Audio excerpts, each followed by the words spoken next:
அன்பானவர்களே, உங்கள் அனைவருக்கும் அன்பின் வாழ்த்துதல்களை கூறிக்கொள்கின்றேன். இன்றைக்கு ஆண்டவருடைய வார்த்தை, ஆண்டவருடைய குணாதிசயங்கள ஒரு குணாதிசயத்தை பற்றி நான் சொல்ல போகிறேன். அது என்னன்னா, ஆண்டவர் நாம் எடுக்கின்ற தீர்மானங்களை ஆசீர்வதிக்கிறவராக இருக்கிறாரு.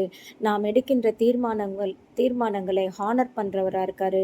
நாம் எடுக்கின்ற தீர்மானங்களை அவர் வேல்யூ பண்ணுறாரு. அதுக்கு ஒரு உதாரணம் என்ன அப்படின்னு கேட்டிங்கன்னா, தானியேலும் அவனுடைய ஃப்ரெண்ட்ஸும் வாழ்ந்து கொண்டிருக்கிற தேசத்தை நேபுகாத்நேச்சார் என்கின்ற அரசர் முற்றுகை போட்டு ஒரு ஒரு அரசாணையை இடுகிறார்.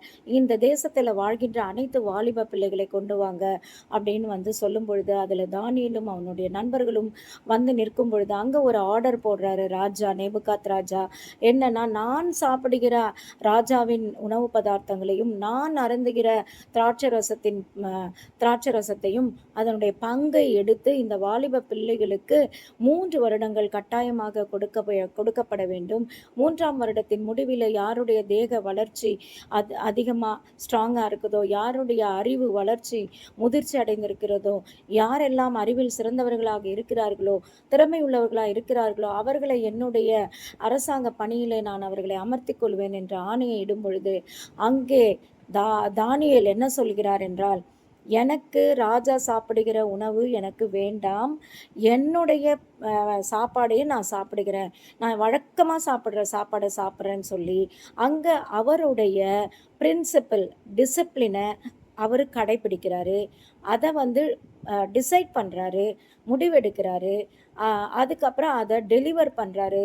தைரியமாக ராஜாவினுடைய உணவாக இருந்தாலுமே அது வேண்டாம் என்று சொல்லி தைரியமாக டெலிவர் பண்ணுறாரு போஜன பாத்திரக்காரன்கிட்ட.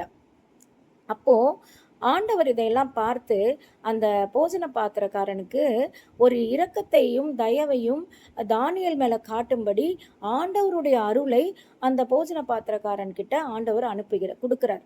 அந்த தயவு பாருங்க, அந்த தயவு அவன் மேலே இறங்குனதுனால அந்த போஜன பாத்திரக்காரன் என்ன சொல்கிறாருன்னா, பணிவா பதில் சொல்கிறாரு தானியலுக்கு. எப்பா, நீ இப்படி சொல்கிற, ஆண்டவர் ராஜாவனுடைய போஜனத்தை நான் உனக்கு தரலைன்னா எனக்கு பெரிய கஷ்டமாயிடும்.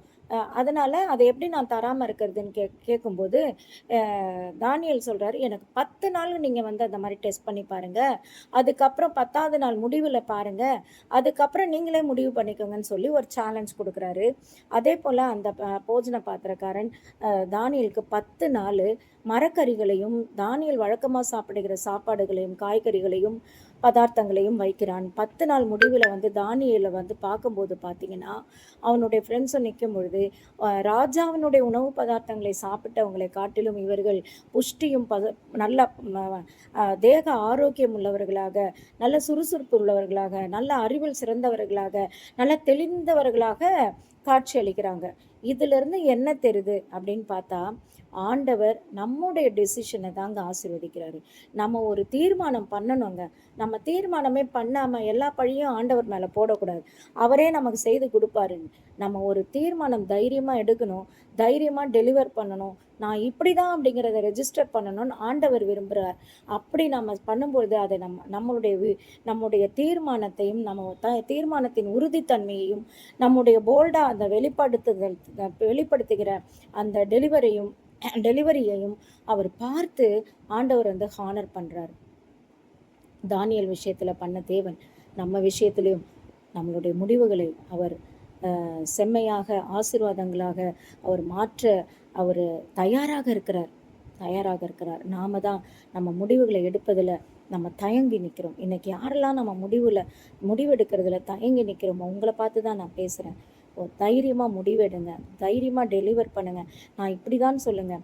வசனம் சொல்லுகிறது, வெளிப்படுத்தின விசேஷத்தில் 3ஆம் அதிகாரத்தில், அனலும் இன்றி குளிரும் இன்றி நம்ம இருக்கக்கூடாது என்று சொல்லி ஒன்று எய்தர் திஸ் ஆர் தட். அதை தான் ஆண்டவர் விரும்புகிறார். ஃப்ளெக்சிபிலிட்டியாக ஆண்டவருடைய வார்த்தைகளெல்லாம் நீங்கள் கவனித்து உற்று நோக்கு பார்த்தீங்கன்னா, அவர் எங்கேயுமே அவர் ஃப்ளெக்சிபிளாக இல்லைங்க. அவருடைய பிரின்சிபலில் அவர் ஃபேர்மாக நிற்கிறாரு. அடுத்தது டிசிஷன் எடுக்கிறாரு. அடுத்தது டெலிவரி பண்ணுறாரு. ஸோ நம்மளும் நம்முடைய வாழ்க்கையில் இந்த விஷயங்களை கவனமாய் வைத்து நம்முடைய லைஃப்பில் நம்ம ஒரு தீர்மானத்தை எடுத்தோம்னா அதை கலைச்சி போகிறதுக்கு நிறைய டிஸ்டர்பன்சஸ், ஹேர்டில்ஸ் எல்லாமே வரும். மனிதர்கள் ஏன்பா இதெல்லாம் பண்ணுற அப்படிம்பாங்க. ஆகவே அதையெல்லாம் ஓரம் கட்டி வைத்து நம்முடைய தீர்மானத்தில் ஸ்ட்ராங்காக நம்ம நிற்கணும்னு சொல்லி இந்த நேரத்தில் உங்களிடத்துல நான் பகிர்ந்து கொள்கின்றேன். ஜெபம். அன்பும் இரக்கம் உள்ள எங்கள் நல்ல கர்த்தாவே, இந்த வார்த்தைகளுக்காக உமக்கு நன்றி. நாங்கள் எடுக்கின்ற தீர்மானத்தில் மனிதர்கள் வந்து கலைத்தாலும் நாங்கள் அதில் கலையாமல் அதில் தானியலை போல தீர்மானித்து ஆண்டவரே அதில் நாங்கள் உறுதியாய் அதை அப்படியே ரெஜிஸ்டர் பண்ண எங்களுக்கு உதவி செய்யுங்கப்பா. எந்த முடிவாக இருந்தாலும் அந்த முடிவில் மாறாமல் இருக்கும்படியாக நீர் எங்களுக்கு அந்த பலத்தை, கர்த்தாவே, மன பலத்தை, திட பலத்தை எங்களுக்கு தந்தரலும். நீர் எங்களுக்கு சப்போர்ட் பண்ணுகிறவராக இருக்கும்போது தடை செய்கிறவர்கள் யாரப்பா? எங்கள் தீர்மானத்தை நிறைவேற்றுவதில் நீங்கள் வந்து உறுதியாக எங்களுக்கு சப்போர்ட் பண்ணும்போது அதை தடுக்கிறவங்க யாருமே இல்லை ஆண்டவரே.